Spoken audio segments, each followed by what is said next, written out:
नमस्कार दोस्तों, आप सभी का स्वागत है हमारे यूट्यूब चैनल गुप्ता जी कहानी टीवी पर। आशा करता हूँ आप सभी अच्छे होंगे। आज हम आपको सुनाएंगे आखिर क्यों मनाई जाती है होली का त्यौहार, इसके पीछे क्या है कहानी। अगर आप सभी नहीं जानते होली का पर्व क्यों मनाया जाता है तो ये वीडियो सिर्फ आपके लिए, इसलिए वीडियो को पूरा देखिए।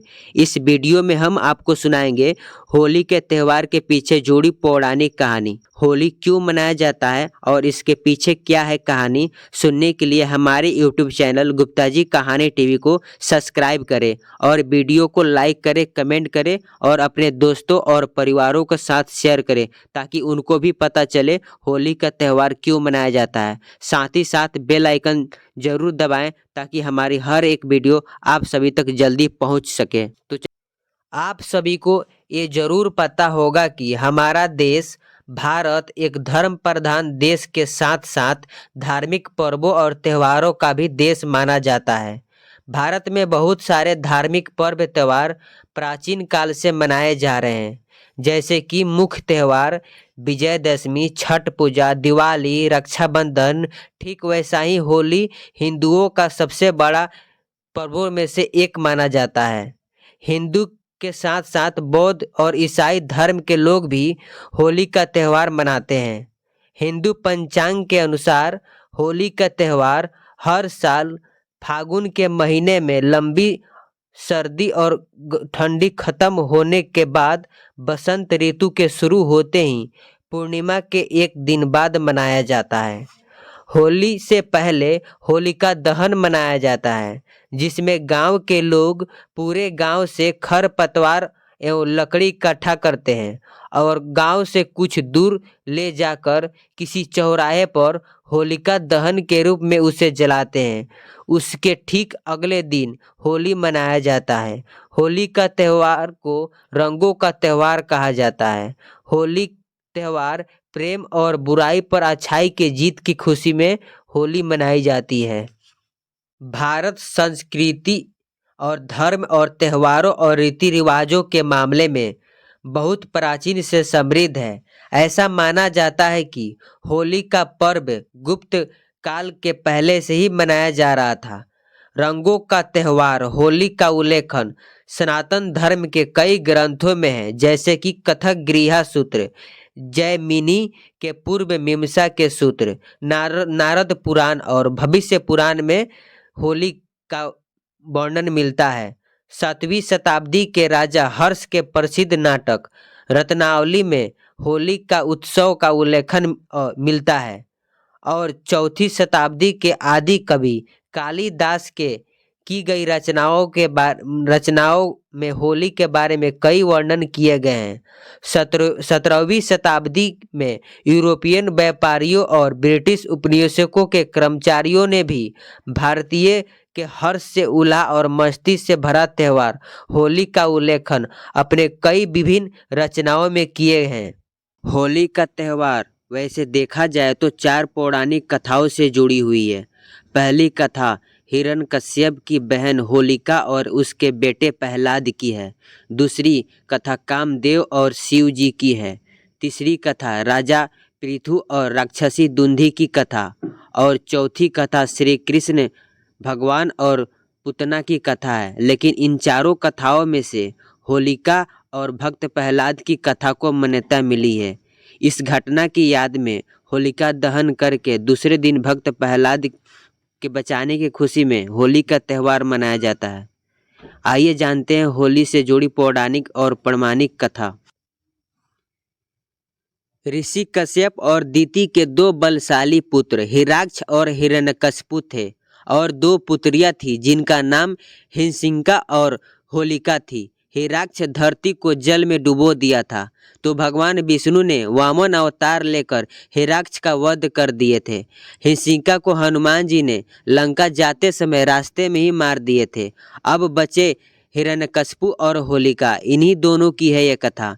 एक बार की बात है जब भगवान विष्णु ने वामन अवतार लेकर हिरण्यक्ष का वध किया था तो अपने भाई के मृत्यु से क्रोधित होकर हिरण्यकशिपु ने भगवान विष्णु से अपने भाई की मौत का बदला लेने के लिए और त्रिलोक पर अपना आधिपत्य जमाने के लिए वर्मा जी के तपस्या में लीन हो गया था। असुरराज हिरण्यकशिपु की तपस्या से प्रसन्न होकर वर्मा जी ने वर मांगने को कहा तो उसने कहा कि मुझे अमरता का वरदान चाहिए। वर्मा जी ने कहा कि यह असंभव है, कुछ और मांगो। तो उसने कहा कि आपके बनाए किसी प्राणु, मनुष्य, पशु, देवता, दैत्य, नगादि किसी से भी मेरी मृत्यु ना हो सके, मुझे ऐसा वरदान दीजिए। मैं समस्त प्राणियों पर राज करूं, मुझे कोई ना दिन में मार सके ना कोई रात में मार सके, ना घर के अंदर मार सके ना घर के बाहर मार सके, यहाँ तक कि कोई ना किसी अस्त्र के प्रहार से और ना किसी शस्त्र के प्रहार से मार सके, ना भूमि पे मार सके ना आकाश में मार सके, ना पाताल में मार सके ना स्वर्ग में मार सके, मुझे ऐसा वरदान दीजिए हे प्रभु। वर्मा जी ने तथास्तु कहकर उसे वरदान दे दिए और उसके बाद अदृश्य हो गए।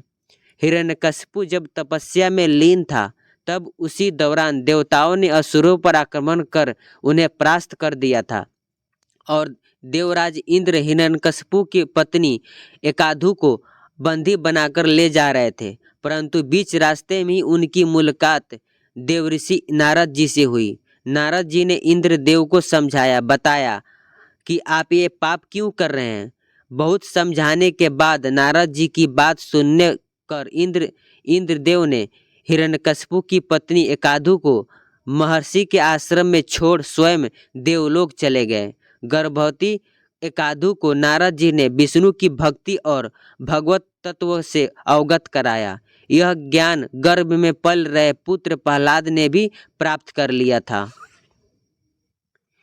हिरण्यकश्यप जब अपना तपस्या पूरा करके लौटा तो वरदान मिलने के कारण खुद को अजय और अमर समझने लगा और उसने धरती पर अत्याचार शुरू कर दिया।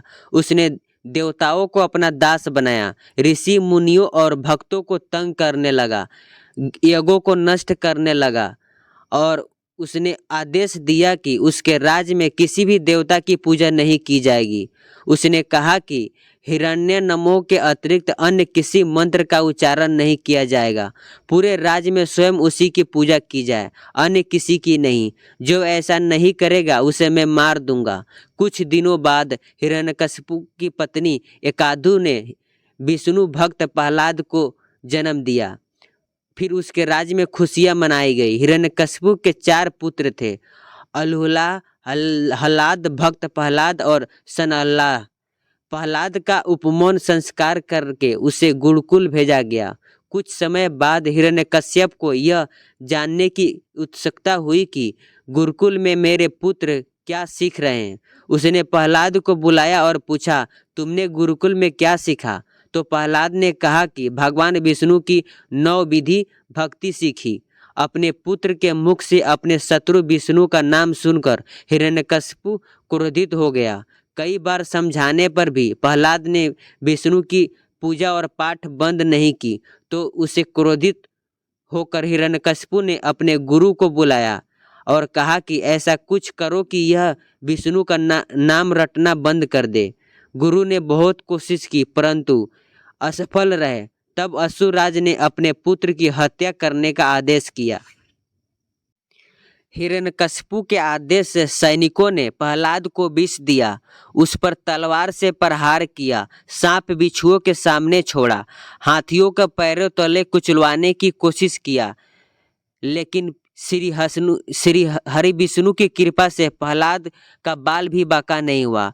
उल्लेखनीय है कि फागुन की शुक्ल सप्तमी को प्रहलाद को बंदी बनाकर पूरे 8 दिन तक उसे काल कोठरी में सताया गया और तड़पाया गया और उसे मारने की हर तरह की कोशिश की गई, परंतु फिर भी हर बार प्रहलाद बच गया। हिरण्यकशिपु की चिंता होने लगी कि प्रहलाद नहीं मरा तो लोग विष्णु की भक्ति करने लगेंगे।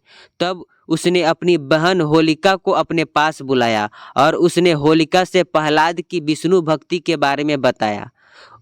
उसकी चिंता को देखकर उसकी बहन होलिका ने कहा कि आप चिंता ना करें भैया। होलिका के पास एक वरदान था कि वह आग में नहीं जलेगी। होलिका को वरदान मिला था कि होलिका पास एक ऐसी चादर थी जिसे ओढ़ कर वह आग में बैठने के बाद भी नहीं जलेगी। तब हिरण्यकशिपु ने अपनी बहन होलिका के साथ मिलकर प्रहलाद को आग में जलाकर मारने की योजना बनाई। इससे होलिका होलिका से कहा कि तुम प्रहलाद को अपनी गोदी में लेकर अग्नि में बैठ जाओ, जिससे वह जलकर भस्म हो जाएगा। होलिका को वरदान मिला था कि अग्नि उसका तब तक कुछ नहीं कर पाएगी जब तक वह किसी सजन मानव को चोट ना पहुंचाए। परंतु होलिका इस बात को भूल गई थी। अपने भाई की बात मानकर वह अपने भतीजे प्रहलाद को लेकर अग्नि में बैठ गई, लेकिन वहां दैविक चमत्कार हुआ। होलिका खुद अग्नि में जल के भस्म हो गई और प्रहलाद को कुछ नहीं हुआ। उस दिन फागुन का महीने का पूर्णिमा का दिन था। प्रहलाद भगवान विष्णु का नाम जपते हुए अग्नि से बाहर आ गया। हिरण्यकशिपु यह सब देखकर अचंभित हो गया। इस घटना के बाद हिरण्यकशिपु ने प्रहलाद को एक खंभे से बांध दिया।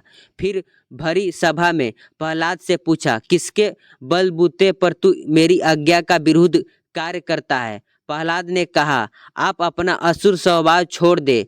सबके प्रति समानता का भाव लाना ही भगवान की पूजा है। हिरण्यकशिपु ने क्रोध में कहा, तू मेरे सिवा किसी और को जगत का स्वामी बताता है? कहाँ है वो तेरा जगदीश्वर? क्या इस खंबे में है जिसे तू बंधा हुआ है? यह कहकर हिरण्यकशिपु ने खंबे को जोर से एक मुक्का मारा। तभी भयंकर आवाज करते हुए वह खंबा फट गया और खंबे से एक भयंकर डरावना सा रूप प्रकट हुआ, जिसका सिर सिंह का और धड़ मनुष्य का था। पीली आंखें, बड़े बड़े नाखून, विकराल चेहरा और तलवार सी लपलपाती जीभ थी। यह नरसिंह विष्णु का अवतार था। उन्होंने तेजी से हिरण्यकशिपु को पकड़ लिया और संध्या की वेला में, न दिन में न रात में, सभा की दहलीज पर, न बाहर न भीतर, अपनी जांघों पर रखकर, न भूमि पर न आकाश में, अपने नाखूनों से, न अस्त्र से न शस्त्र से उसका कलेजा फाड़ डाला। हजारों सैनिक जो प्रहार करने आए थे, उन्हें भगवान नरसिंह ने हजारों भुजाओं के नखरूपी शस्त्रों से खदेड़ खदेड़ कर मार डाला। फिर क्रोध से भरे नरसिंह भगवान विष्णु सिंहासन पर जा बैठे। तब प्रहलाद ने दंडवत होकर उनकी प्रार्थना पूजा की। फिर प्रहलाद का राज तिलक करके वह बाद में नरसिंह वापस चले गए। तभी से होली मनाई जाती है। आशा करता हूँ आप सभी की यह होली की कथा बहुत ही पसंद आई होगी। इस कथा पे आपकी क्या राय है हमें कमेंट करके जरूर बताइए। साथ ही वीडियो को लाइक कीजिए, कमेंट कीजिए और अपने दोस्तों के साथ जरूर शेयर कीजिए। ऐसे ही वीडियो देखने के लिए हमारे यूट्यूब चैनल गुप्ता जी कहानी टीवी को जरूर सब्सक्राइब कीजिए। साथ ही साथ बेल आइकन दबाना ना भूलिए, ताकि हमारे यूट्यूब पर अपलोड की गई हर एक वीडियो आप सभी तक जल्दी से जल्दी पहुँच सके।